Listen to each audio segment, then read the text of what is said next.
Հրապարակ են մտնում նիզակ հակատանկային կառավարվող հրթիռային համալիրները։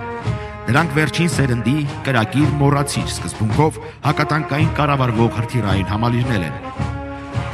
Հակատանկային կառավարվող հրթիռային համալիրը նախատեսված է անշարժ եւ շարժման տարբեր անկյունների տակ մինչև 80 կմ/ժ արագությամբ շարժվող տանկեր ու այլ զրահապատ նշանակետեր հայտնաբերելու, նույնականացնելու եւ խոցելու համար։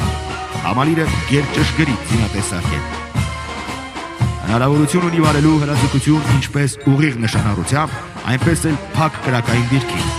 Հակատանկային հրթիռն օժտված է արհեստական բանականությամբ, որը հնարավորություն է ընձեռում հայտնաբերել եւ նույնականացնել տեսադաշտում առկա նշանակետերը, առաջարկում է ընտրել առավել կարևոր նշանակետը, կարողանում է գտնել նշանակետի ամենաանպաշտպան եւ խոցելի հատվածը։ Նիզակ համալիրը համապատասխանում է ժամանակակից մարտահրավերներին, ուղղորդման համար օգտագործում է ինֆրակարմիր պատկերային սենսոր, տեսնում է թիրախի ջերմային պատկերն ու հետևում է դրան։